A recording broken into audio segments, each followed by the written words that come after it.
네, 여러분들 반갑습니다. 본능적으로 정답을 찾게 도와주는 본능한국사 진재 선생입니다. 오늘은 여러분들과 함께 2016년 국가직 시험을 놓고 한번 시험 내용을 한번 곱씹어서 이게 다음에 또 나온다라고 한다면 어떻게 나올 수 있을 거고, 그리고 하나하나 철저히 분석하는 그런 내용들을 한번 이번 좋은 시간 한번 마련해 보도록 하겠습니다. 시험 문제를 반드시 푸시고 난 다음에 제 설명을 들으시면 도움이 좀 더 크실 것 같습니다. 자, 문제 한번 풀어보시니까 근현대사와 정근대사 비중이 한 어느 정도 되던가요? 그렇죠. 이런 거부터 한번 분석을 먼저 하고 내용을 좀 들어가도록 하겠습니다. 전근대사 내용이 20문제 중에서 13문제, 그렇죠? 13문항이 있었고, 그 다음에 이제 근현대사 문항이, 근현대사가 한 7문항 정도 이렇게 있었습니다. 그죠? 그러니까 전체적으로 볼 때 65대 35다 이렇게 좀 볼 수가 있겠네요. 거의 한 여기에서 5점 또는 10점 이렇게 왔다 갔다 좀 하는데 거의 한 7대 3 또는 6대 4 여기에서 좀 왔다 간다 한다라고 볼 수 있습니다. 자, 그다음 두 번째로 우리가 주제사를 한번 좀 보고 시대사를 한번 좀 볼 때 먼저 이런 시대사 크게 두 개로 좀 한번 나눴다라고 한다면 전근대사 내용 중에서도 특히 우리가 이제 정치사 내용이 총 11문항 이렇게 좀 출제가 전체적으로 볼 때 이렇게 좀 출제가 좀 됐고요. 그다음에 경제사가 한 3문항 정도. 그리고 사회사가 한 2문항 정도. 그리고 문화사가 3문항이 좀 출제되었고, 그리고 잘 안 나오다가 하나 좀 나왔던 게 바로 제일 앞에 역사에 대한 그런 내용. 요게 이제 한 문항 이렇게 좀 출제가 돼서 제일 앞부분에 개론 부분. 자, 그래서 전체적으로 볼 때는 거의 이제 20문항이 이렇게 좀 출제되었는데 정치사 비중이 좀 높다. 그죠? 그 문화사하고 경제사 비중이 좀 같았다라고 하는 걸 좀 볼 수가 있겠습니다. 자, 이번 시험에서는 제일 여러분들이 좀 힘들었다라고 생각하는 부분이 어떤 거냐고 하면 어떤 개념 정리. 이런 것들이 정확하게 안 돼 있다라든지 다음 중 옳지 않은 것이 아닌 것이 아닌 것을 고르셔. 이런 느낌의 좀 문제가 보였다라고 하는 거죠. 개념 정리. 이게 좀 안 돼 있었기 때문에 문제에서 약간 좀 어려운 그런 용어들이 나왔을 경우 이 용어를 이해를 못했기 때문에 틀리는 경우가 이번 문제도 많이 발생했다라고 하는 겁니다. 그래서 약간 좀 어려운 100점 만점을 방지하기 위한 용어들로 약간 좀 어려운 용어, 뭐 정동구락부 이런 것들이라든지, 그죠? 어려운 용어들을 좀 가지고 왔었는데 정작 이런 것들을 몰라도 풀 수 있는 그런 여러분들의 선관을 좀 가지셔야 될까? 제가 부탁을 좀 드리는 게, 그렇게 해서 이런 용어 정리와 개념 정리를 같이 우리가 이번 시간에 해 나가도록 하고요. 그리고 이번 시험 칠 때 한 합격 점수가 제가 볼 때 한 90점 정도가 되지 않을까 이렇게 좀 싶습니다. 그래서 85에서 한 90점 한 이 정도로 보고, 그 다음에 이제 이전에 있었던 각종 시험들 중에서 우리 구급 시험 종류 여러 가지가 있겠지만 그 중에서 난이도가 좀 높은 편이었다 이렇게 볼 수가 있겠습니다. 자, 그래서 상당히 좀 까다로운 그런 문제까지 해가지고 내용 정리를 한번 해서 과연 우리 교재도 거의 우리 교재 내용만 가지고도 거의 90에서 100점 가까이 받을 수 있다라고 하는 거를 설명 들으면서 여러분들이 좀 느껴주셨으면 좋겠습니다. 자, 그러면 이제 1번 문제부터 한번 내용을 정리를 해보도록 하겠습니다. 자, 1번 문제를 보면요. 이 문제의 가장 큰 특징은 역사서입니다. 그죠? 제가 수업 시간에서 상당히 좀 많이 강조하는 게 특히 고려의 역사서들이 제일 대세라고 볼 수가 있겠습니다. 자, 1번에 보니까 현존하는 우리나라의 가장 오래된 역사서 이런 표현이 나왔습니다. 그죠? 자, 그러면 요건 분명히 삼국사기라고 하는 거를 알 수가 있습니다. 그죠? 그리고 분류 방식 보니까 본기, 그 다음에 연표, 지, 열전 이런 의미도 나왔죠. 요건 기전체구나. 자, 그 다음에 나 보니까 충렬왕 때 한 승려가 이런 표현이 좀 나와 있죠. 그러면 요건 이름으로 우리가 볼 때 일연이라고 하는 승려. 그 다음에 또 하나 더는 뭐 나는 이승휴도 나올 수 있지만 승려라고 하는 용어를 좀 던졌기 때문에 요거 일연일까 이렇게 생각하면서 보니까 쭉 가다가 여기에 민간 설화와 불교에 관한 이런 내용이 나와 있네요. 그러니까 요건 확실히 이 삼국 유사라고 하는 것을 알 수가 있겠습니다. 그죠? 자, 그럼 1번부터 한번 볼게요. 고조선의 역사를 중시했다. 그러면 이런 내용은요. 요건 이제 단군의 건국 이야기가 삼국유사의 기편에 나오죠. 그러니까 이 내용은 가가 아니라 나라고 해야 되겠네요. 그죠? 틀렸고요. 그 다음에 이번에 고구려 개성의식도 이 내용에서는 신라 개성의식이라고 보시면 되겠죠. 가 같은 경우에. 그래서 이것도 아니고. 자, 그럼 3번에 보니까 민족적 자주의식을 고양했다. 그렇죠? 이런 민족적 자주의식과 관계되는 작품을 우리가 4가지 뽑아본다라고 한다면 크게 두 가지 이렇게 좀 나눌 때 이규보 동명왕편 이라든지 그 다음 또 한 가지 더는 각훈의 해동고승전.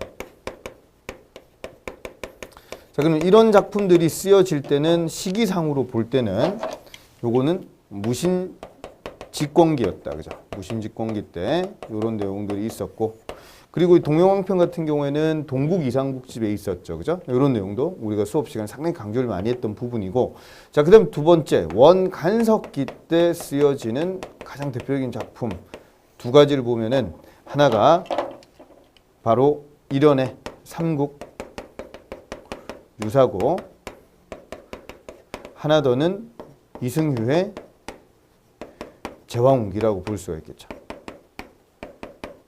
자, 그러니까 이런 작품들의 공통점이 바로 민족적 자주의식이라고 볼 수가 있겠습니다. 그래서 3번은 맞는 말이 되겠습니다. 자, 4번에 도덕적 합리주의 이런 표현 나오는 게 이제 유교적인 그런 느낌이 강한 표현들이 되겠죠. 요거는 그래서 가라고 해줘야 되겠네요. 요건 삼국사기에 대한 그런 내용이 되겠습니다. 자, 답은 그래서 3번이다.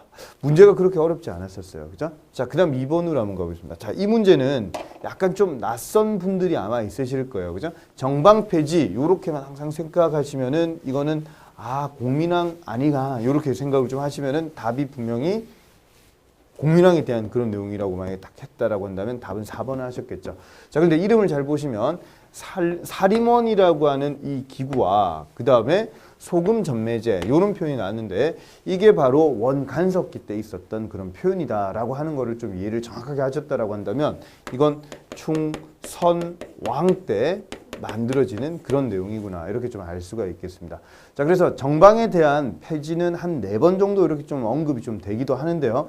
중요하게 좀 언급되는 게 충선왕 때 이 정방이라고 하는, 정방은요 무신직권기 때 최후가 만들었던 건데 이게 충선왕 때 폐지를 했다가 충선왕 뒤에 이게 또 흐지부지 됩니다. 그래서 다시 머리를 또 다시 틀게 되고 그걸 공민왕이 나중에 또 폐지하는데 거의 완전히 또 끝난 줄 알았는데 또 뒤에 보니까 약간 일시적으로 또 나오기도 합니다. 그러니까 이걸 넣기도 그렇고 빼기도 그렇고 막 이래가지고 많은 시험 문제는 좀 내기가 까다로운데 2개만 기억을 좀 하신다라고 한다면 충선왕하고 공민왕 이 2명이라고 보시면 되겠습니다. 그래서 이거에 대한 내용은 분명히 충선왕이다. 그래 충선왕 이렇게 얘기하니까 또 느낌이 언제쯤이지 생각하시는 분이 있는데 우리 수업 시간에 열선, 숙회, 목정 이렇게 얘기를 했습니다. 그죠?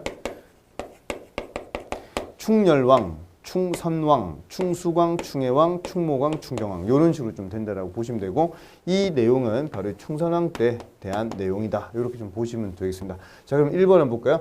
만곤당을 통해서 고려와 원나라 학자들의 문화 교류에 힘썼다. 이 내용이 바로 충선왕이 몽골에 가가지고 나름대로의 몽골 원나라 베이징에다가 만든 그런 학술 연구기관 이게 바로 만곤당이라고 하는 게 되겠죠.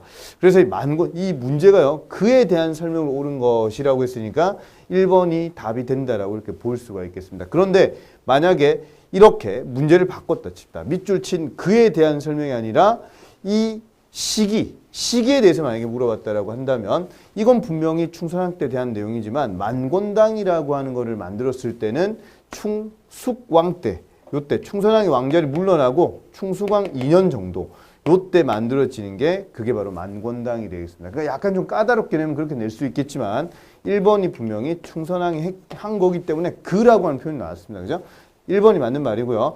자, 그 다음에 2번 도병마사가 도평의사사로 바뀌면서 어떤 기구적인 크기가 더 커지게 됩니다. 그죠? 자, 이 내용은 바로 충렬왕 때에 대한 그런 내용이고요. 원간석기의 초창기 그렇게 보시면 되겠습니다. 자, 3번에 천령 이북의 영토 기속 문제를 계기로 요동정벌을 단행했다. 이거 할 때 이성계획이 나왔고 그리고 이성계가 위화도 회군을 한다라고 하는 거죠. 그러면 가만히 생각해 보세요. 위화도 회군을 하고 돌아와 가지고 이때 제거하게 되는 세력이 최영, 이라든지 우왕 이런 사람들을 제거했다. 이런 내용을 배웠죠. 그래서 우왕 때 내용이다 이렇게 보시면 되겠습니다.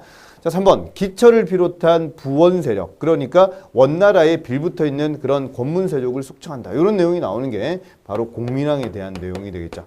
그래서 제일 많이 사람들이 4번을 하시지 않았을까 이 생각이 좀 듭니다. 정답은 그래서 1번이라고 하는 거를 정확하게 잡아주시고, 다음에 이런 문제가 만약에 나온다라고 한다면 아, 요건 분명히 충선왕 때 내용이구나 이렇게 기억을 좀 하시면 좋겠습니다.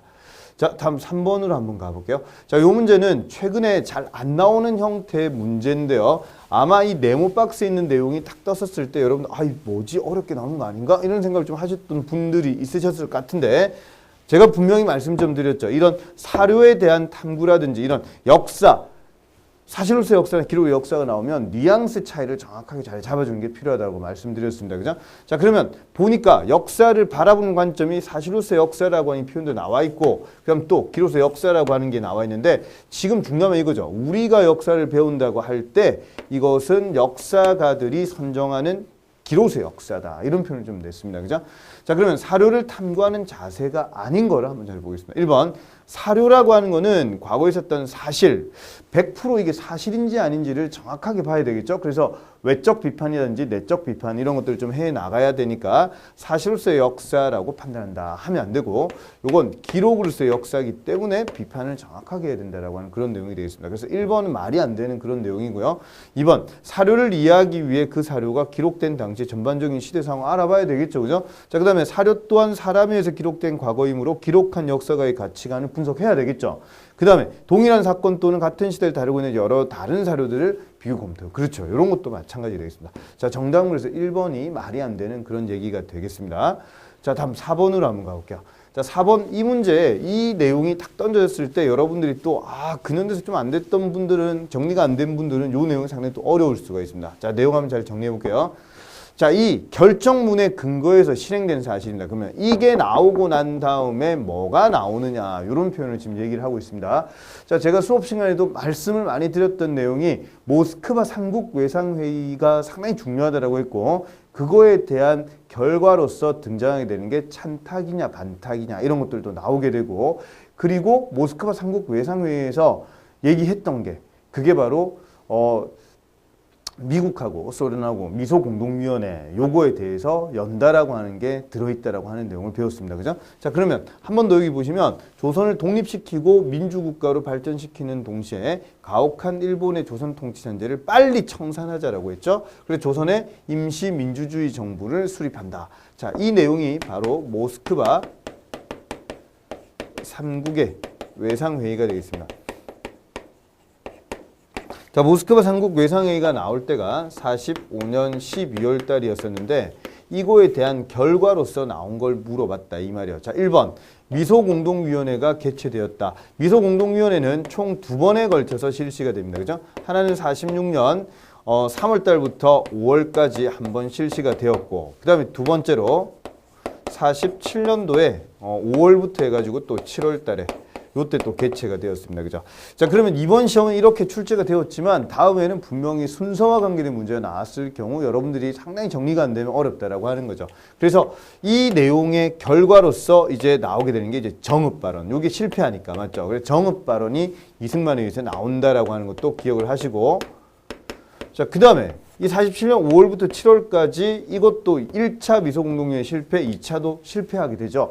그러면 이게 실패하고 난 다음에 이제 유엔 총회 쪽으로 한국의 독립 문제가 던져진다라고 하는 내용이 되겠습니다. 그래서 나중에 남한 단독 정부 수립까지 가게 되는데 이런 것들이 영향을 준다라고 보시면 되겠습니다. 순서 잡기가 반드시 되어져야 된다라고 하는 걸 제가 한 번 더 강조를 좀 드리고요. 자, 그 다음에 두 번째, 조선에서 건국준비위원회가 조직되었다 이런 표현이 나왔는데, 이걸 만든 사람이 건국자 들어가면 이건 여운형이다라고 하는 걸 정확하게 잡아주시고, 그래서 45년 8월 15일 광복할 때 그때 만들어진 게 바로 조선건국준비위원회가 되겠습니다. 그래서 원래는 그 이전에 있었던 게 조선건국동맹이었죠. 이 건국동맹이 조선건국준비위원회로 44년에 만들어졌던 이게 45년 8월 15일 날 만들어진다라고 하는 것도 같이 알아두시면 좋겠고요.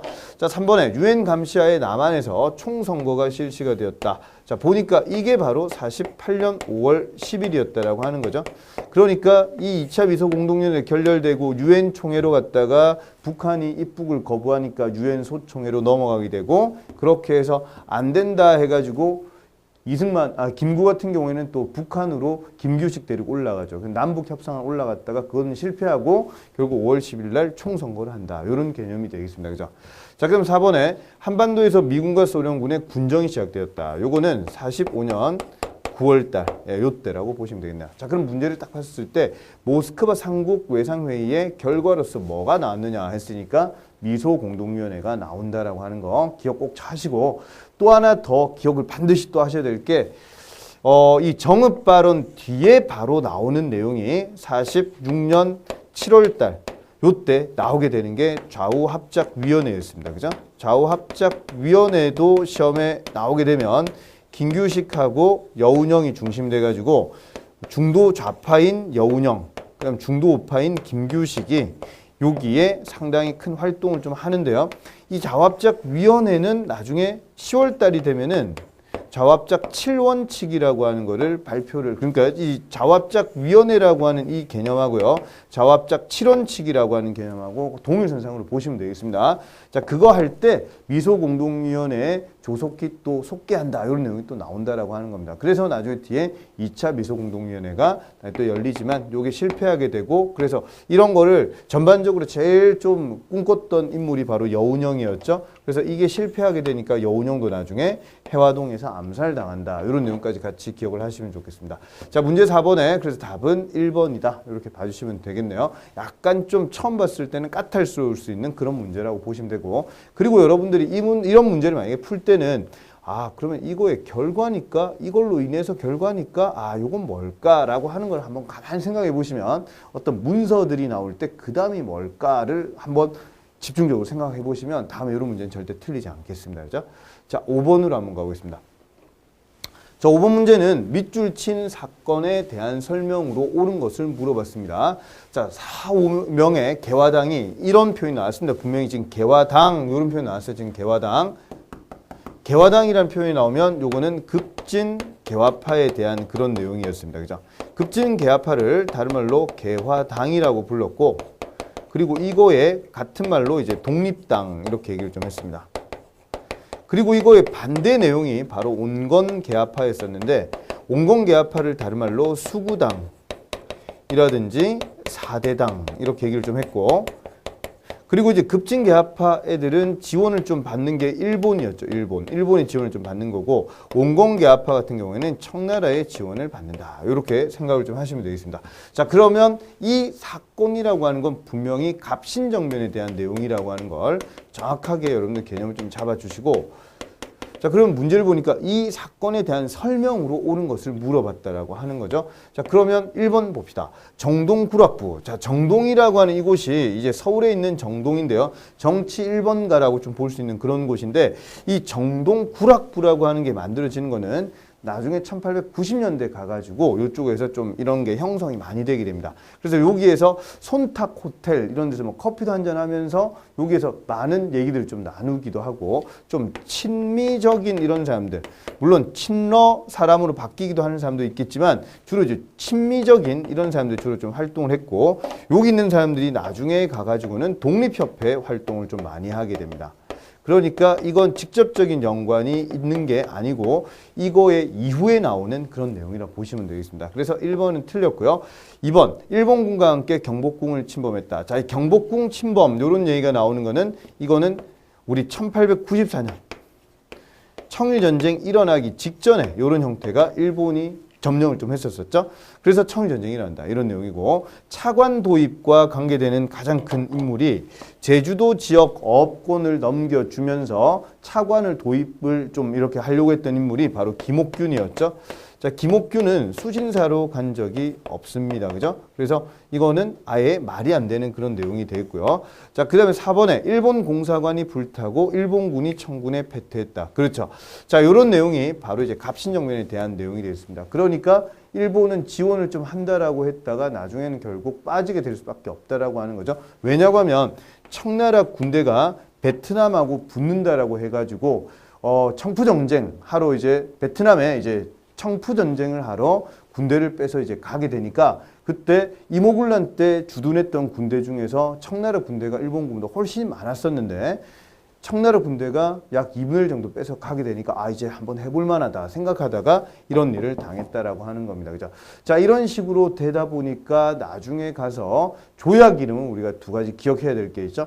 하나는 이모군란 때 나오게 되는 조약 이름이 바로 제물포 조약이었던 거고, 그죠? 그리고 이 갑신정변 이후에 나오게 되는 조약이 한성조약이 되겠습니다. 그러니까 공사관 개축에 대한 비용 자체를 이모군란 일어나고 난 다음에 좀 100% 다 내지도 않았는데 나중에 또 불 다시 타게 되니까 그거에 대한 거를 다시 또 내야 되는 이런 것들이 바로 한성조약에 대한 그런 내용에 일본 공사관 경비와 그 경비 조성하는 것과 관계된 내용이 들어있다. 이렇게 보시면 되겠죠. 자, 그래서 정답은 4번이라고 보시면 되겠습니다. 그죠? 약간 좀 까다로울 수 있는 그런 문제지만 개념 정리만 좀 잘했으면은 이런 것들을 좀 날릴 수 있다라고 보실 수가 있겠습니다. 자, 다음 6번으로 한번 가볼까요? 자, 요 문제는요. 우리 수업에서 이제 경제 파트 내용을 좀 잘 들으셨던 분들은 요 문제가 그렇게 어렵지 않으셨을 겁니다. 제가 강조를 좀 두 번 또는 세 번에 걸쳐 가지고 설명을 좀 많이 드렸는데요. 자, 이거 옳지 않은 거 문제인데 1번 잘 보세요. 조일 통상장정 요런 말이 나와 있으니까 여러분들이 우리가 같이 수업할 때는 조일 통상장정이라고 하는 개념은 83년에 조일 무역 규칙이 개정된 거를 통상장정이라고 얘기했습니다. 그죠? 그러니까 이쪽에서는 지금 개정, 다른 말로 수정 조일 통상장정이라는 표현이 있고 여기 위에 보니까 통상장정이라는 말이 있죠. 그러면 이 개념 중에서 여러분들이 76년도에 강화도 조약이 일어났잖아요. 그러면 이때 말하는 조일 통상장정이라고 하는 이 개념은 조일 무역 규칙을 말하는 게 되겠습니다. 자, 이 무역 규칙에서 제가 좀 강조를 드렸던 단어가 바로 이 무자를 기억을 좀 부탁을 좀 드렸었죠. 그래서 무제한으로 양곡을 수출해 간다라든지 아니면 무관세다 이런 내용을 말씀드리면서 무자를 동그라미 좀 부탁을 좀 드렸습니다. 그죠? 자, 그런데 여기 보니까 제가 이거 중요하다라고 했잖아요. 방공령 조항은 한 달 전에 미리 만약에 선포를 안 해주면은 배상금 지불해야 된다 이런 내용이죠. 그래서 이 내용이 들어가 있는 게 바로 여기에 조일 통상장정 여기 내용이라고 보시면 되겠습니다. 그래서 방공령 내용과 함께 여기 또 들어가 있는 게 관세 일본이 납부하고 그 다음에 최국 대우를 받는다. 이런 내용들이 여기에 나와 있다라고 하는 겁니다. 그죠? 그래서 1번은 틀린 내용이고요. 82년도에 조청 수륙무역장정이라고 하는 게 있었죠. 그래서 내지 통상권 이런 거를 가지게 되니까 2번도 맞는 말이고, 자 3번에 일본과 수출 위반 물품의 일정한 세율, 그렇죠. 요게 바로 관세 낸다 이런 말이 되겠습니다. 4번에 한청 통상조약이라고 하는 거는 이제 그 이전에 있었던 상하 관계에서 이제 평등 관계로 이렇게 대한제국 관계에서는 가게 된다라고 하는 거를 같이 기억을 좀 해주시면 좋겠습니다.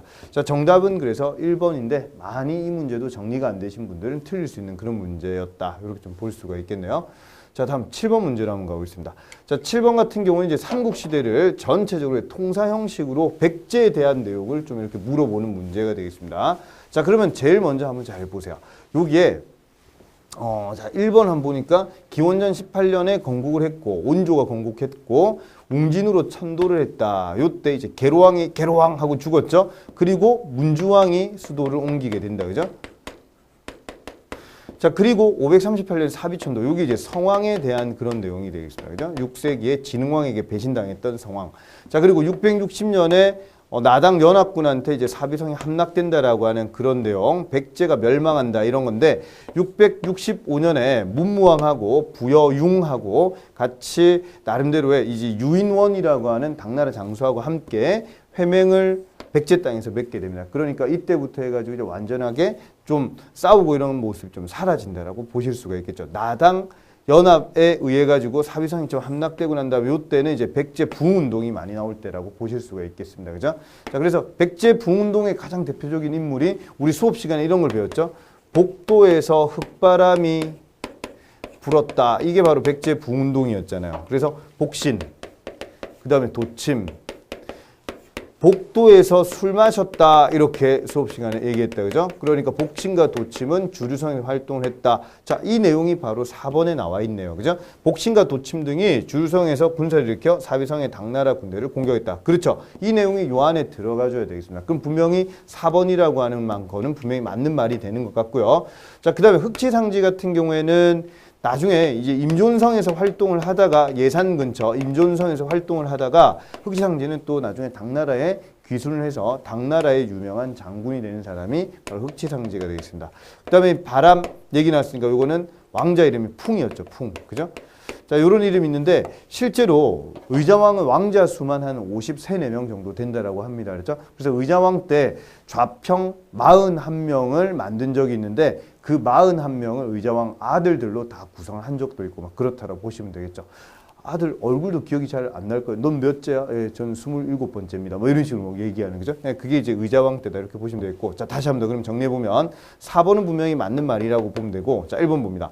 관등제를 정비하고 16개 관등제, 그다음 공복제를 도입한다. 그렇죠. 이런 내용이 나오는 게 바로 고이왕이죠. 고이왕 우리가 3세기 때 주를 이뤘던 왕이니까 요거는 분명히 가 안에 들어가면은 되겠네요. 그죠? 요거는 맞는 말이고 남쪽의 마한 자녀 세력을 정복하고 그렇죠? 이 고이왕 때는 목지국을 병합한다. 이런 내용이 핵심이었죠. 그래서 한강 유역을 장악한다 보시면 되고 마한 자녀 세력을 정복한다. 요거는 이제 근초고왕에 대한 그런 내용이 되겠습니다.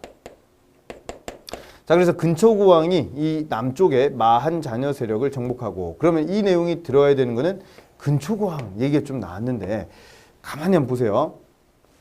웅진을 천도할 때가 문주왕이죠. 그러면 이 내용 뒤에 5세기의 내용이 아니라라고 하는 겁니다. 그럼 요거는 4세기 후반에 우리 근초고왕 생각하셔야 되고 근초고왕이 고국 원왕을 전사시켰다. 그리고 한 가지 더 기억해야 될 게 이 근초고왕하고 그 다음에 이제 여러분들 소수림왕하고 생각하셔야 되는데 근초고왕이 있던 시기에 동시대 때 고국 원왕이 있었는데 고국 원왕이 근초고왕에 의해서 나중에 제거당하고 그리고 그때 소수림왕이 나옵니다. 그죠? 그럼 소수림왕이 근초고왕보다 좀 뒤쪽이라고 하는 거를 이해를 좀 잘 해주시면 좋겠습니다.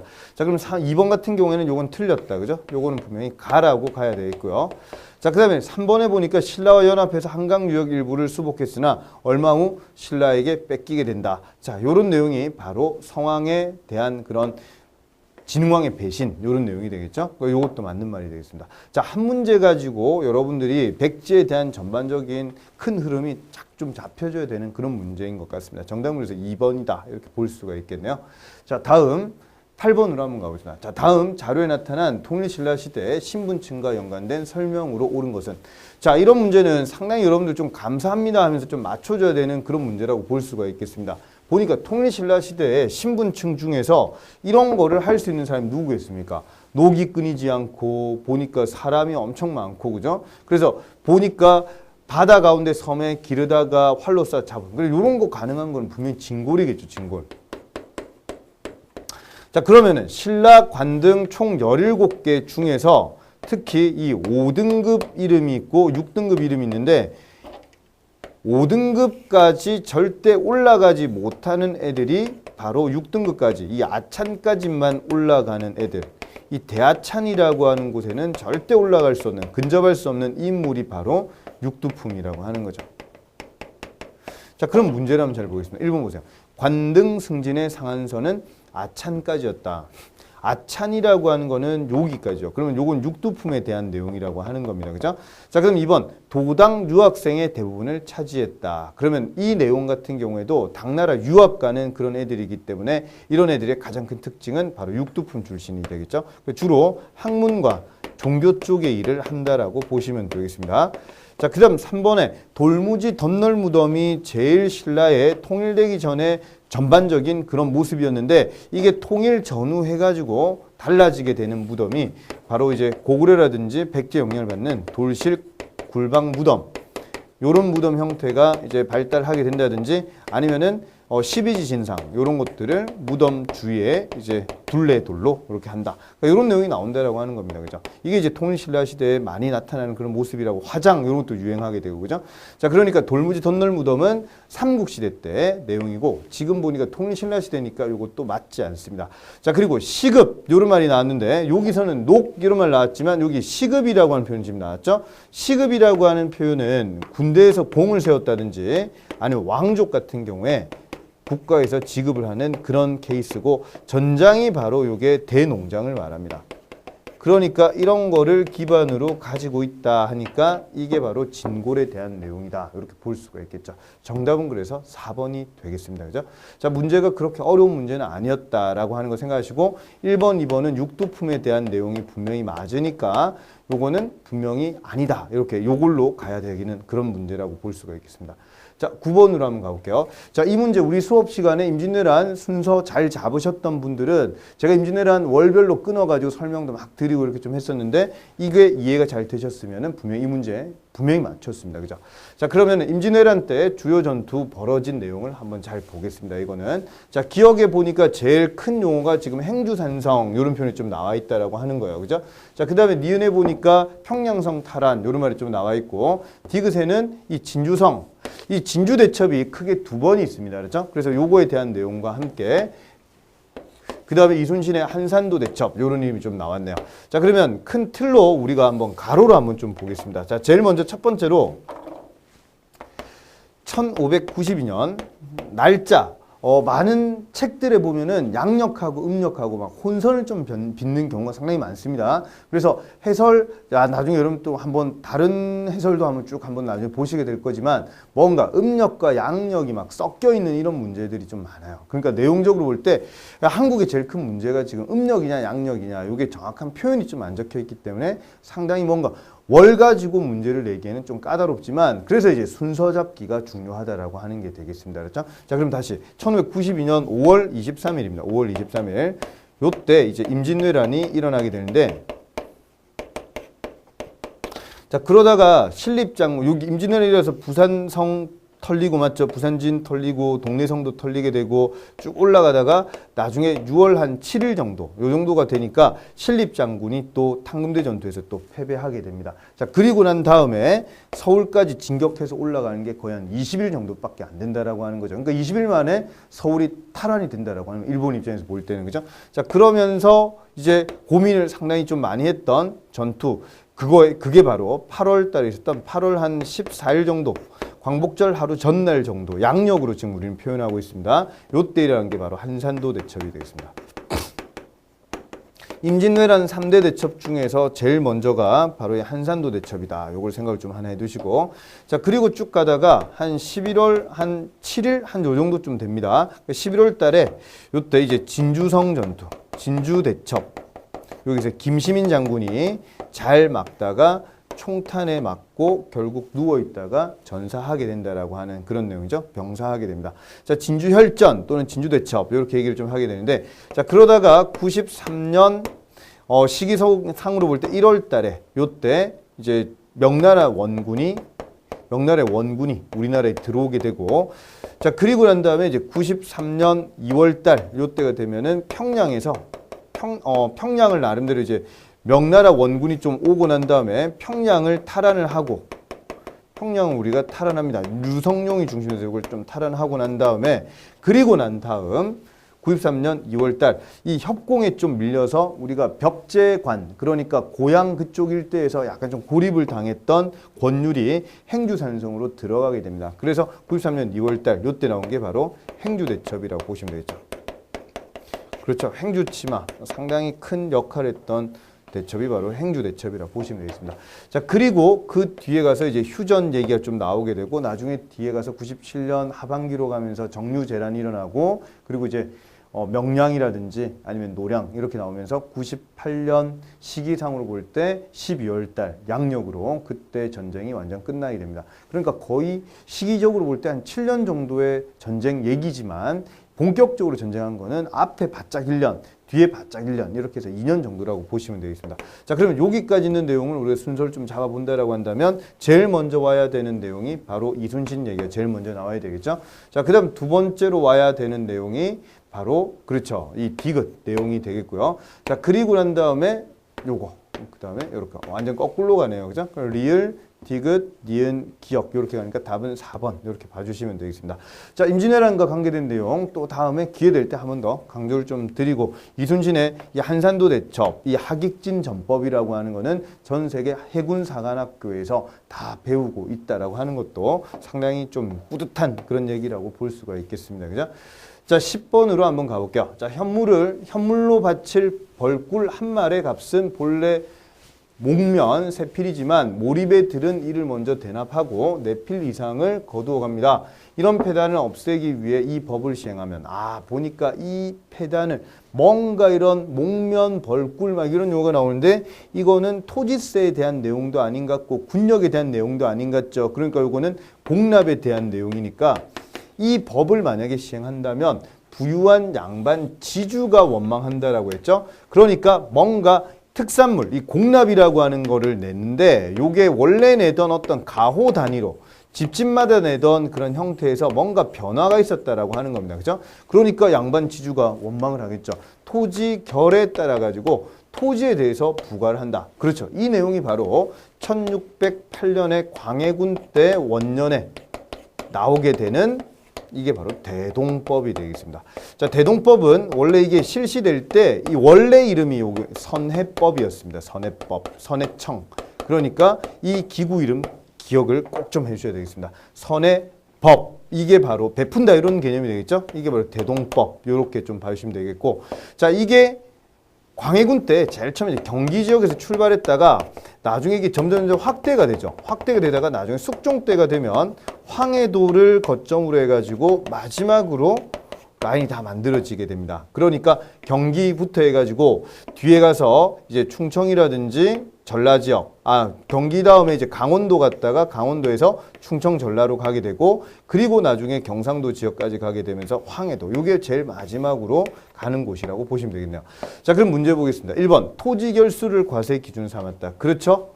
이번에 인조 때가 아니죠. 광해군 때 1806년이 선조가 승하하고 광해군 원년 때 요때라고 보시면 되겠습니다. 그래서 이번은 확실히 경기도에서 시행했다 맞는데 인조 때가 틀렸다라고 하는 겁니다. 이 법이 시행된 후에 왕실에 대한 진상, 그렇죠. 이 진상, 이런 특별하게 내는 이런 것들은 계속 유지가 됐고 이 내용은 바로 매년 내는 게 상공입니다. 그 다음에 특별할 때 내는 게 이제 별공인데 이 내용은 상공에 대한 내용입니다. 상공에 대한 내용. 별공은 계속 존재한다라고 하는 걸 기억 꼭 좀 하시고. 자, 이 법을 시행하면서 관할관청으로 그렇죠. 선해청 이런 용어가 나와줘야 되겠죠.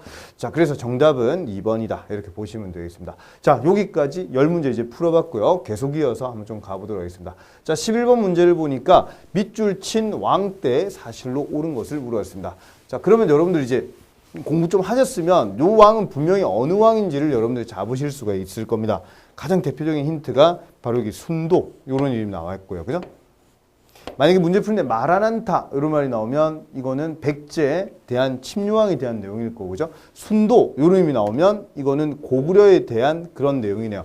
이 왕이 바로 소수림 왕이라고 하는 거를 이해를 하셔야 되겠습니다.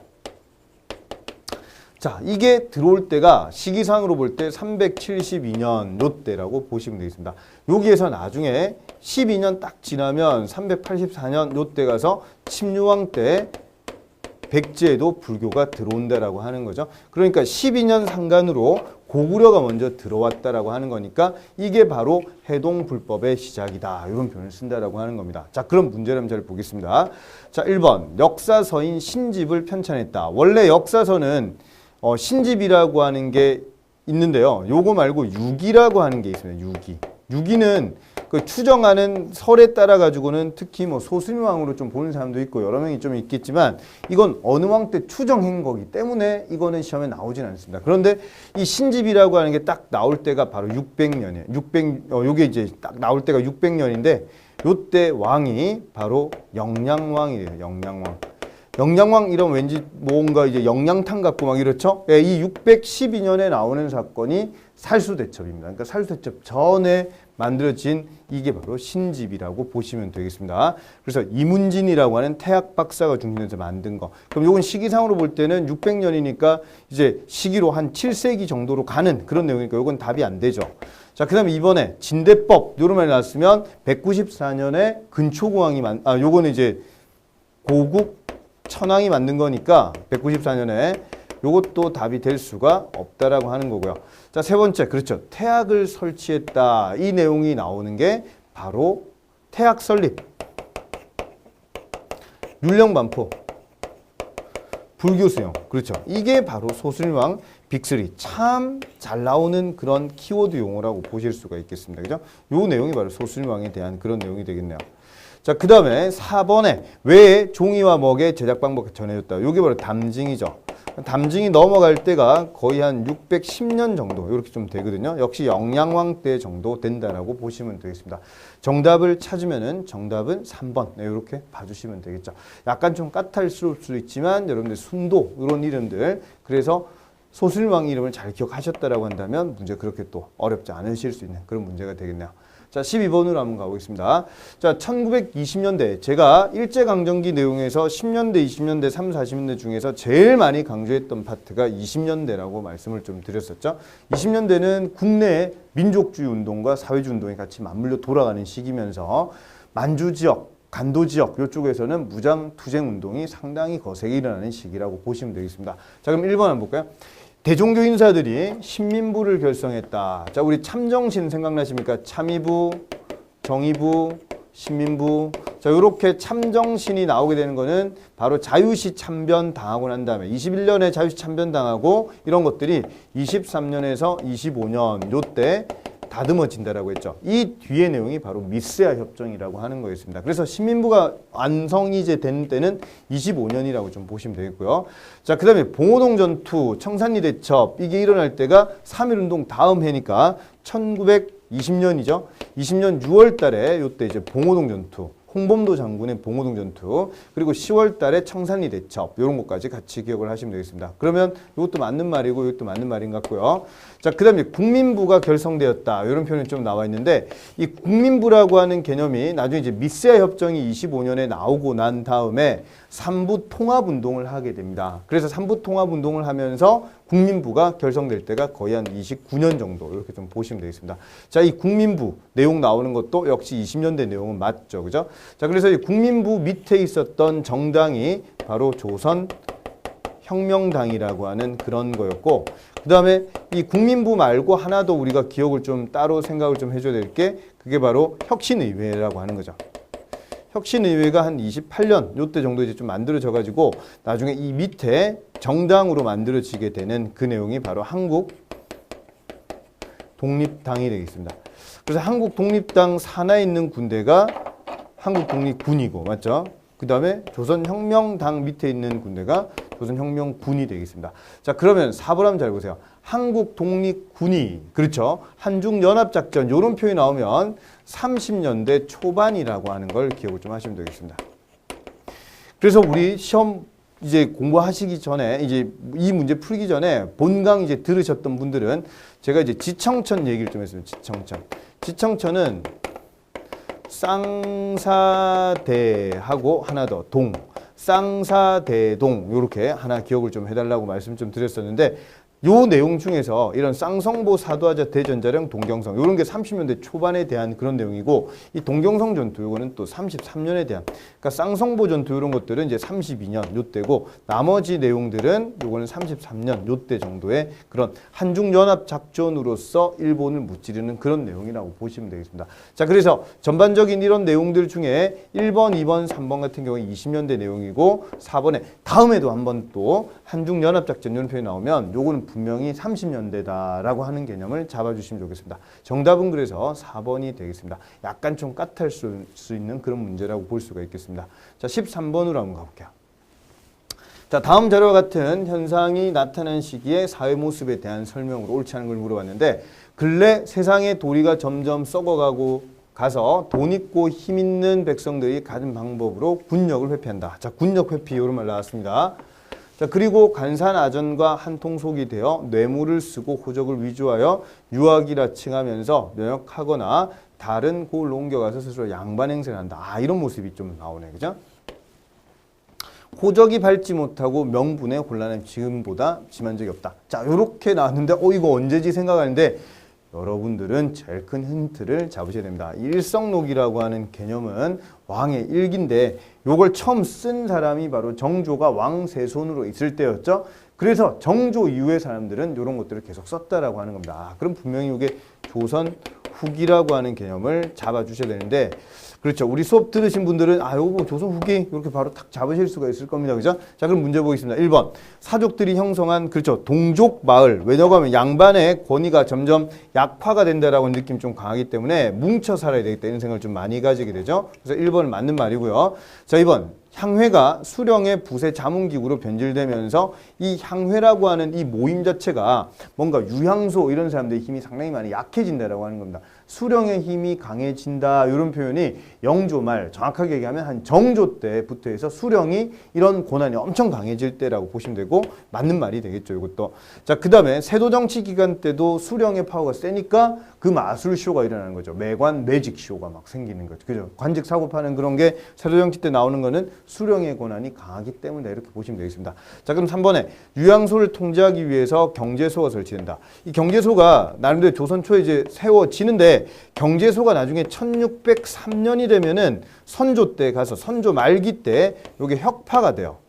그러니까 없어지니까 조선 후기에는 이게 없다라고 하는 거를 기억을 꼭 좀 하셔야 되겠습니다. 그렇죠? 그래서 유향소의 힘이 지방 양반의 힘이 강해지고 경제소는 요때 가서 없어진다라고 하는 거를 꼭 좀 기억을 하시면 좋겠습니다. 그래서 정답은 3번이라고 하는 거를 정확하게 잡아주셔야 돼요. 그 다음에 분홍층이 관권과 결탁해서 향임지에 진출도 하고 기존에 힘이 셌던 지방 양반층, 분홍층이 또는 향리층이 성장을 하면서 이런 세력들이 바로 신향이 되죠. 신향이 구향하고 붙으면서 나름대로 수령이 또 이쪽 편을 좀 들기도 합니다. 그죠? 그래서 이런 거를 향전이라고 한다. 이게 조선 후기에 나타나는 그런 형태라고 보시면 되겠습니다. 자, 정답은 그래서 그렇죠? 3번이라고 보시면 되겠네요. 자, 14번으로 한번 가보겠습니다. 자, 14번. 이 문제가 아마 여러분들 처음에 보였을 때는 상당히 어려울 수 있는데 지금 또 설명드리는 이 내용은 또 분명히 간단합니다. 한번 잘 보세요. 자, 이 사람은 34세에 문과에 급제해가지고 관직 생활을 시작을 좀 했는데 곧 모친상을 당해서 3년간 상복을 입었다. 자, 이런 얘기가 좀 나왔어요.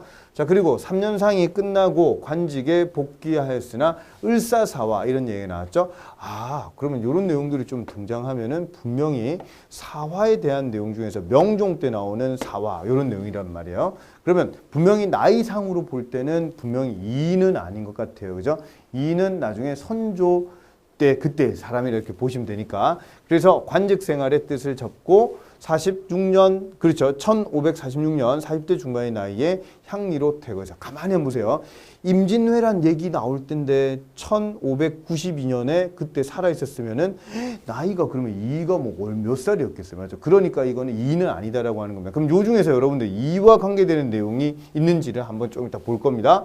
자, 그리고 조정이 어려워지자 이내 관직 생활 뜻을 접고 이렇게 갖고 향리로 퇴거해서 학문 연구에 전념했고 경상도 풍기군수로 있으면서 풍기군수 이런 말 나오면은 주세붕인가 이런 생각도 가질 수가 있는데 또 한 가지 더는 주세붕이라는 이름이 뒤에 나와 있어요. 그러면은 사액서원이 최초로 되는 서원이 바로 백운동 서원이 소수 서원으로 바뀐다. 이런 얘기를 우리 수업 시간에 배웠죠. 그렇죠. 그러면 요게 바로 이황에 대한 내용이 되겠습니다. 이황. 태계 이황이 이런 식으로. 그러니까 기존에 많이 보던 형태에서 여러분들이 상당 까탈스러울 보이는데 제일 중요한 힌트가 소수서원이 되겠습니다. 그죠? 자, 그래서 이거와 관계된 내용에서 여러분들 가만히 생각을 해보세요. 이하면은 우리 주기론이었고 그냥 이황하면은 주리론이었죠. 리라고 하는 걸 상당히 많이 강조한다. 그럼 답이 바로 보이겠네요. 그죠? 답은 바로 3번이라고 하는 게 바로 보입니다. 맞죠? 그렇지만 조금 더 어렵게 하기 위해서 나머지 특이한 것들을 막 들고 온다라고 하는 게 되겠습니다. 자, 먼저 첫 번째 서리 망국론을 부르짖으면서 이 서리 이런 애들 때문에 문제가 많다. 요걸 얘기하는 사람은 또 북인의 거장이었던 조식이 요런 것들을 좀 주장을 좀 했거든요. 그래서 요런 이름들은 여러분들이 분명히 서리에 대한 망국론 요거 하나 기억을 좀 해주죠. 북인의 대표적인 조식 요게 좀 주장했다라고 하는 거고요. 2번 9차례 과거 시험에 모두 장원했다. 이 사람이 바로 이에 대한 그런 내용이 되겠습니다. 그래서 구도 장원공 요런 이름 9번 네, 여기에 합격을 했다라고 하는 거 기억 좀 해주시고요. 자, 그 다음에 요게 이제 2다 보시면 되겠습니다. 3번에 주의 성리학을 받아들였다. 그죠? 이기 철학에서 리라고 하는 걸 상당히 절대화시킨다. 그렇죠? 이 주리론이 바로 이왕이라고 보시면 되겠습니다. 그죠? 그러니까 이왕 같은 경우에는 이하고 기가 하나가 아니다. 이와 기는 나눠야 된다. 그래서 이기 이원론. 그렇죠. 이런 거를 강조하게 됩니다. 이기 이원론이라고 하는 개념. 요걸 좀 생각을 좀 해두시고요. 이기 일원론이라고 하는 개념이 반대말이 되겠죠. 그러면 이기 일원론이라고 하는 거는 이와 기의 차별을 크게 두지 마라. 뭐 이런 식으로 엄밀히 말하면 기가 중요한 거다. 막 이런 식으로 좀 얘기하는 그런 사람 중에 또 가장 대표적인 인물이 바로 여기 나오는 이 서경덕이라고 보시면 되겠습니다. 서경덕. 자, 서경덕은 자연은 기로 구성되어 있고 그리고 난 다음에 기는 영원 불멸하다. 이런 개념으로 좀 강조한 인물이 바로 서경덕이고 서경덕의 이론이 나중에 이에도 영향을 많이 준다라고 보시면 되겠습니다. 자, 그래서 이기이원론 이런 표현을 좀 정확하게 하나 좀 잡아주시면은 요거는 이황에 대한 그런 내용이다라고 하는 거 하고 기를 강조했던 인물이 서경덕 그리고 나중에 이한테 영향을 준다. 요거까지 같이 잡아주시면 되겠네요. 자, 정답은 그래서 3번이 되겠습니다. 자, 다음 15번 문제로 한번 가볼게요. 자, 다음 선언문을 강령으로 뭔가 강령이라고 하는 게 나오네요. 그럼 우리가 아는 강령 이런 표현 나오는 거 크게 두 가지가 생각나실 겁니다. 하나는 신간의 강령 이런 표현 생각나실 거고 또 하나 더는 의열단 강령 이런 이름 좀 생각나실 건데 자, 우리 문제 풀기 전에 한 말씀 분명히 드리고 갑니다. 문제를 푸는 데 있어서 혁명이라고 하는 용어가 만약에 글로 나오면 뭐라고 했습니까? 그렇죠. 의열단 선언이라고 분명히 말씀을 좀 드렸죠. 그러면은 여기에 보니까 이름에 혁명 이런 용어가 좀 나와 있어요. 그죠? 분명히 이건 그러면 의열단 선언입니다. 자, 그런데 이 문제는 상당히 좀 까다롭죠. 제가 볼 때는 근현대사 내용 중에서 정말 까다로운 문제 중에 하나가 되겠습니다. 그럼 잘 보세요. 다음 선언문을 강령했던 단체 활동으로 옳지 않은 것을 물어봤습니다. 1번 민족혁명당 35년에 민족혁명당을 만들고 나중에 두 개가 빠져나가서 37년에 조선민족혁명당을 만든다. 이게 바로 김원봉 얘기 맞죠? 맞습니다. 자, 이번에 경성부민관이라고 하는 이거는 뭔지 몰라도 일단 내부를 두세요. 3번에 일본 제국의회 그 다음에 황궁을 공격할 계획을 세웠다. 황궁에 폭탄을 던지려고 했던 인물이 누구였습니까? 그래서 실제로 가서 폭탄 3개 던졌는데 실패했던 인물. 그렇죠. 김지섭이 있었잖아요. 김지섭. 원래는 목표가 이 제국의회 폭탄 던지려고 갔는데 제국의회 같은 경우에는 무기한 좀 연장이 또 되고 이렇게 해서 흐지부지 되다가 나중에 황궁에다가 공격하려고 했다 결국 실패했다. 이게 이제 김지섭 얘기가 되겠습니다. 그럼 분명히 3번은 맞는 말이 되겠습니다. 자, 그 다음에 4번에 임시정부 요인과 제외한 투탄 계획을 추진했다. 실제로 나석주 같은 인물도요. 김구를 상당히 좀 좋아했던 인물이고 여러분들이 의열단만 자꾸 생각하고 한인애국단만 생각하시면 안 됩니다. 이 당시에 폭탄 제조 방법이라든지 이런 것들을 5곳에 공장을 세워놓고 이 의열단이 활동을 좀 했었는데 아나키스트죠. 그래서 무정부주의자긴 한데 폭탄 어떻게 만들고 이런 거는 나름대로의 그런 임시정부의 약간 좀 별 외적인 기구가 있습니다. 그 기구에서 일했던 김성근 이런 사람들한테 배웠던 그런 게 이제 폭탄 제조 방법 이런 것들이거든요. 그러면 분명히 임명부 요인과 제외한다라고 하는 계획은 분명히 있을 수 있다라고 여러분 생각을 좀 하시면 좋겠습니다. 그렇죠? 그래서 이것도 맞는 말이 되겠고요. 이번에 이 경성부민관에 폭탄을 투척했다. 이 내용은 조문기라고 하는 사람이 있는데 그렇죠. 이 조문기 어르신 나중에 뒤에 가가지고 친일파 명단인 것도 작성하는데 또 이바지했던 사람 중에 또 한 명이 되겠습니다.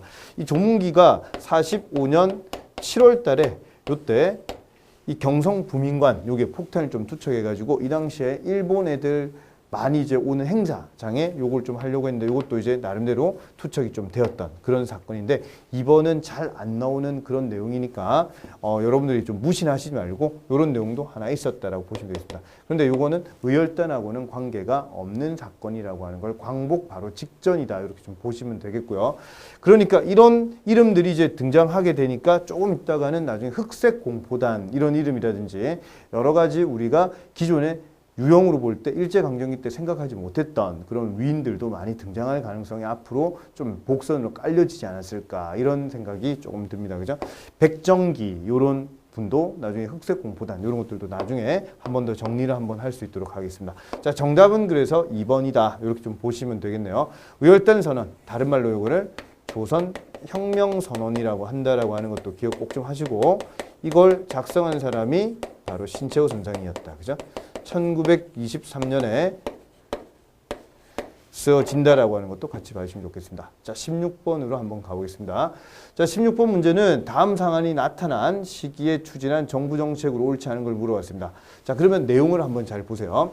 외국 사람들이 조개질을 지키지 않고 도성의 좋은 곳에 있는 집은 후한값으로 사고 털을 넓히니 그렇죠? 조개질하고 해서 딱 그 지역에 있어야 되는데 없다라고 하는 겁니다. 보니까 오랫동안 도를 놓고 있기 때문에 집들이 줄어들었고 탑동 등지에 집을 걸고 공원, 뭐 탑골 공원 얘기 좀 하는 것 같아요. 그죠?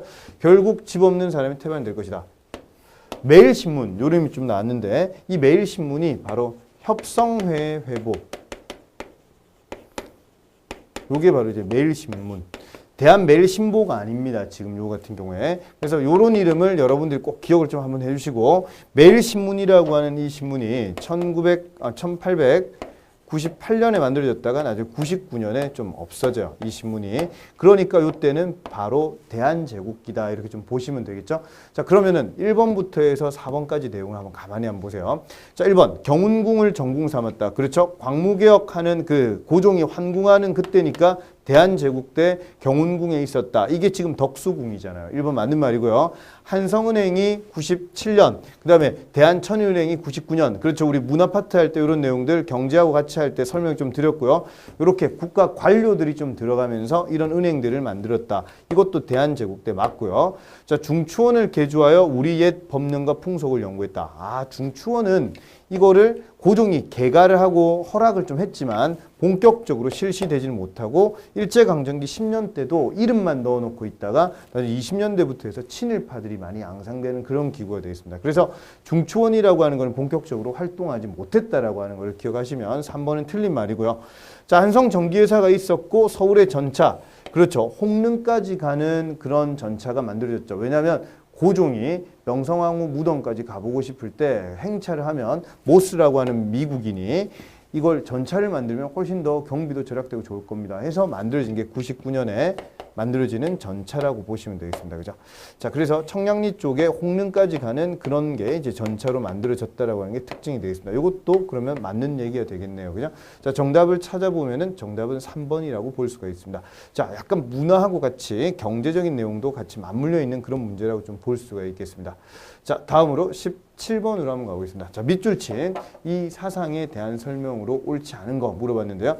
자, 신라 말기에 도선과 같은 선종 승려들이 중국에서 유행한 이 사상을 전했다. 아, 그러면 가만히 이름을 보니까 이 내용은 분명히 풍수지리설이라고 하는 것을 알 수가 있네요. 그죠? 자, 그럼 1번 한번 보세요. 신라 말기에 안정된 사회를 염원한 일반 백성의 인식이 반영되었다. 그렇죠? 좋은 지역에 대해 가지고 뭔가 가서 살고 싶다 이런 것들도 있을 거고. 2번, 신라 말기에 호족이 자기 지역의 중요성을 잡은. 그렇죠. 우리 지역이 풍수지리학적 명당이다 이런 걸 얘기하는 거고요. 고려시대 묘청이 서경천도 운동할 때라든지 아니면 또 남경으로 옮긴다라든지 이런 것들도 맞는 말이 되겠습니다. 자, 고려시대의 국가와 왕실의 안녕과 번영을 기원한 초제. 그렇죠. 이런 개념이 이제 도교적인 거죠. 도교에 나중에 우리 조선 가면 소격서 이런 이름처럼 도교. 예종 때 고려 예종 때 만들어진 그런 게 바로 이런 형태들이라 보시면 되고 도교적인 이런 내용이 답이 되겠네요. 자, 요거는 틀렸고 나머지는 풍수지리학적인 내용이 되겠습니다. 답은 그래서 4번이 되겠습니다. 자, 다음 18번으로 한번 가보겠습니다. 자, 요 문제도 여러분들 약간 정신 안 차리시면 어려울 수 있는 그런 문제였을 것 같습니다. 전식과 제도의 변천 과정을 좀 나타냈죠. 시정 전식과, 그 다음에 개정 전식과, 그 다음에 요게 바로 한 번 더 바꾼다 해서 기록을 갱신한다 해서 갱자가 바로 경자라고 했죠. 경정 전식과가 되겠습니다. 전식과 중에서 제일 다듬어졌던 그런 거고 토지를 나눠줄 게 점점점 부족해지니까 제일 작게 나눈다라고 보시면 되겠습니다. 현직 관리에게는 주는데 전직 관리에게는 주지 못하겠죠. 부족하니까. 자, 그럼 문제 한번 풀어보겠습니다. 자, 네 가지 옷 색깔의 공복을 기준으로 등급을 나눴다. 그렇죠. 자단, 비녹 이러한 옷 색깔을 기준으로 해서 등급을 나눴다. 요거는 처음 시작할 때 분위기라고 보시면 되겠습니다. 그래서 요거는 시정 전식과에 대한 그런 내용, 인품을 반영했다. 이런 내용까지 같이 봐주시면 되겠고요. 자, 그 다음에 산직, 산자가 흩어질 산자라고 말씀을 좀 드렸었죠. 자, 이런 내용이 산직에 있는 그러면 전직 사람들은 배제를 한다. 이런 내용이 되니까 요게 바로 이 내용이라고 보시면 되겠죠. 자, 요거는 현직과 전직. 여기다가 인품. 사람이 됨됨이, 일명 싸가지 이런 말씀을 좀 드렸었죠. 그 다음에 여기는 현직과 전직. 그 다음에 여기는 현직만 해당되는 그런 내용이니까 분명히 니은은 맞는 말이 되겠습니다. 자, 디귿. 등급별 전시의 지급 액수가 옛날보다 감소했다. 그렇죠? 이것도 맞는 말이 되겠고요. 자, 리을에 무반과 일반 군에 대한 대우가. 그럼 여러분들 이거 착각하시면 안 됩니다. 무신정변 일어나기 전에 무신에 대한 차별이 많다라고 하니까 여러분들 줄어들었지 않나 이렇게 생각하시면 안 된다라고 하는 거죠. 왜냐고 하면 문종 때 이제 이 토지를 나눠주기 전에 어떤 모습이 있었습니까? 10에서 11세기 누가 쳐들어왔죠? 거란이죠. 거란이 쳐들어왔으니까 그때 세 차례 성종 때 한 번, 현종 때 두 번에 걸쳐서 우리가 잘 무찔렀으니까 무신들이 상당히 좀 활약을 많이 했구나 해서 무신들의 그런 남들 챙겨주는 게 좀 많이 강화가 됐다고 보시면 되겠습니다. 그러니까 군인전이라든지 이런 것들을 무신들에게 많이 챙겨준다고 보시면 돼요. 그러니까 사회적으로 볼 때 문신이 더 높다라고 하는 거지 무신에 대한 경제력인 그것까지 다 낮추고 이렇지는 않습니다. 그렇죠? 나중에 뒤에 가서 군인전이 미지급되고 이러니까 무신정변이 나중에 가서 일어나게 되는 거지. 무신들에 대해서 지위가 상대적으로 예전보다 좀 대우가 좋아진다라고 하는 거를 꼭 기억을 하시면 되겠습니다. 자, 그래서 정답을 찾아보면 니은하고 디귿하고 리을이 되겠습니다. 답은 그래서 4번이 되겠습니다. 자, 19번으로 한번 가보겠습니다. 자, 19번 이 문제도 약간 좀 낯선 용어들이 나오니까 여러분들이 좀 용어 정리를 잘 해주시면 좋겠습니다. 자, 고조선에 대한 내용이 잘 출제가 안 되는데 한 3, 4회마다 한 회 한 번 정도 이렇게 좀 출제가 좀 되지만 이걸 이제 정확하게 이해를 잘 해주셔야 되겠습니다. 자, 기원전 2333년에 단군이 등장을 했고 이때 이제 건국을 했다라고 하는 겁니다. 그죠? 이때 건국. 자, 그리고 쭉 가다가 기원전 194년에 위만이 집권하게 됩니다. 그럼 여기서부터 여기까지를 우리가 위만조선 이렇게 얘기를 할 수가 있겠죠. 자, 그러면 이제 문제를 한번 보겠습니다. 왕 밑에 대부라든지 아니면 상이라든지 장군이라든지 박사라든지 실제로 이 위만이 넘어올 때 박사라고 하는 관직을 줬다 이렇게 좀 보시면 되거든요. 그러니까 이런 직책이 있었다. 맞습니다. 이게 가시기 때 만들어지는 그런 내용이 되겠고요. 자, 그래서 왕이라고 하는 개념이 이게 BC 4세기에서 3세기 넘어갈 때 기원전 3, 4세기 요때 내용부터 해서 있다라고 보시면 되겠죠. 그 다음에 니은에 고조선 지역에 한해 창해군이 설치되었다. 자, 이런 이름이 좀 나왔는데 실제로 우리 위치가 정확하지는 않지만 압록강의 중류 정도에 한 어디쯤인지 모르겠지만 압록강 중류 근처에 요게 예라고 하는 애들이 살았어요. 예라고 하는 애들이 살았는데 나중에 이 위만조선의 우거왕이 이 한나라하고의 이 예하고의 그런 관계를 끊어버리니까 이 예의 남녀 요런 애가 있었는데 얘가 이제 나중에 가가지고 이 한나라 쪽으로 한 28만 사람 정도를 끌고 그냥 정확하게 맞는지 안 맞는지 모르겠지만 이런 이름이 있다라고 하는 거죠. 그러니까 28만 정도를 데리고 한으로 기화했다 이런 내용이 있습니다. 자, 이게 바로 BC 한 128년 정도에 대한 그런 내용인데 금방 얘기한 이걸로 인해 가지고 한나라에서 창해군이라고 하는 거를 설치한다라고 보시면 되겠습니다. 그렇죠? 자, 요거는 시험에 거의 잘 나오지 않는 그런 내용인데 요 내용은 약간 좀 낯선 용어로서 던져졌고 한사군 얘기가 나오면 요거는 바로 왕검성 함락당하고 여기에 대한 그런 내용이 되겠죠. 이게 한사군 내용이고 창해군이라고 하는 걸 설치한 때는 바로 BC 128년 한 요 정도 되니까 요거는 나에 대한 내용이라고 보시면 되겠습니다. 요거는 나. 보시면 되겠고요. 자, 그 다음에 디귿, 철기 문화를 본격적으로 수용해서, 그렇죠. 중개무역의 이득을 취했다. 요 시기가 바로 위만조선 때라고 했죠. 이래서 나중에 우거왕이 하는 게 너무 미워가지고 한 무제가 쳐들어온다라고 말씀 좀 드렸습니다. 그죠? 자, 그래서 디귿은 맞는 말이 되겠네요. 자, 리을에 비파형 동검과 고인돌의 분포. 그렇죠. 비파형 동검, 그 다음 북방식 고인돌, 그 다음에 또, 미송식 토기, 그 다음 한 가지 더 하면은 그런 거친 무늬 거울, 그렇죠? 이런 것들은 바로 고조선 세력범인데 이 내용은 바로 가 지역에 대한 그런 내용이 되겠네요, 그죠? 초창기 요령을 거점으로 할 때 요때 그런 형태가 바로 이제 고조선의 이런 비파형 동검이라든지 고인돌 중에서 북방식 고인돌이라든지 아니면은 거친 무늬 거울이라든지 아니 손잡이가 있는 그렇죠 미송리식 토기 이런 개념이라고 볼 수가 있겠습니다. 그러니까 이런 내용 이 네 가지는 고조선 세력범인데 약간 좀 애매한 용어긴 하지만 그래도 초기에 대한 그런 내용 위만조선 전에 그런 모습이라고 좀 봐주시면 되겠습니다. 그렇죠? 그래서 요거는 틀렸네요. 자, 정답을 찾아보면 기업과 디귿 두 가지라고 볼 수가 있겠습니다. 정답은 1번이 되겠습니다. 자, 오늘 이제 마지막 문제가 20번 문제인데요. 자, 요 문제도 여러분들 좀 푸시면서 상당히 좀 힘들었을지 않았을까 이 생각이 좀 듭니다. 자, 다음 법령에 대한 설명으로 옳은 것을 물어봤는데 보니까 임시 토지조사국 요런 말이 좀 나왔고 토지대장 및 지도를 작성해서 토지의 조사 및 측량한 것을 사정해서 확정한 사항 또는 재결을 거친 사항을 이에 등록한다. 자, 이건 1912년부터 해서 1918년까지 있었던 기안부 신고제죠. 토지조사 사업에 대한 내용이 되겠습니다. 이건 기안부 신고제입니다. 그죠? 자, 그런데 여러분들이 1번부터 바로 맞나? 이 생각이 좀 드셨을 수가 있을 것 같습니다. 보니까 토지와 임야를 함께 조사했다. 토지와 임야를 같이 조사했나? 가만히 생각해 보세요. 1911년에 산림령이라든지 1918년에 나오는 임야조사령. 그럼 이런 용어가 만들어지면 안 되겠죠. 맞죠? 분명히 그러니까 토지만 했다라고 하는 거를 개념을 정확하게 잡아주시면 좋겠습니다. 자, 그 다음 두 번째, 토지 등급은 물론 지적이라든지 결수, 그 다음에 지목 등을 신고하도록. 그렇죠? 기안부 신고제라고 말씀드렸죠. 그렇죠. 2번이 분명히 쉽게 딱 잡혔으면은 다른 거 안 봐도 상관이 없죠. 왜? 옳은 거 지금 물어봤으니까. 그죠? 3번 한번 보세요. 지역별 시가와 그것의 1.3%를 지세로 하는 과세 표준을 명시했다.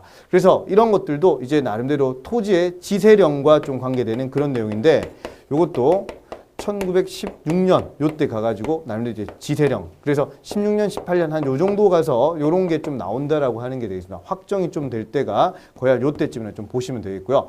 자, 그 다음에 본령에 따라 토지 소유를 증명하는 토지 가옥 증명 규칙. 요런 용어와 그 다음에 시행 규칙이 공포됐다. 자, 이거는 바로 토지 소유와 관계되는 토지 가옥 증명 규칙이라고 하는 건데 요건 잘 안 보이는 형태지만 1906년에 통감부에서 이런 것들을 좀 설치를 했다라고 하는 것도 하나 알아두시면 좋겠습니다. 그죠? 자, 그러면 문제를 딱 봤을 때 분명히 1번, 4번, 4번은 약간 좀 낯설고 했지만 2번에 대한 개념을 정확하게 좀 잡으셨다라고 한다면 이 문제는 그렇게 어렵지 않았지 않았을까 이 생각이 좀 드네요. 자, 문제 한 20문제 풀어봤는데 제가 분명히 말씀드렸지만 국가직 2번 시험 문제는 난이도가 있는 게 좀 많습니다. 그래서 한 85점에서 한 90점 정도면 상당히 좀 좋은 점수지 않을까 이 생각이 좀 들고요. 물론 100점이면 더더욱 좋겠지만 그죠? 자, 그래서 여러분들 준비 잘 해주시면서 어려운 용어들이 나올 경우에 그런 용어들 하나하나씩 좀 잡아가시고 기출문제 또 풀면서 새로운 용어들 하나씩 좀 잡아주시면 분명히 합격으로 가시는 지름길이 되지 않을까 싶습니다. 네, 꼭 합격하시길 기원하겠습니다. 네, 수고 많으셨습니다.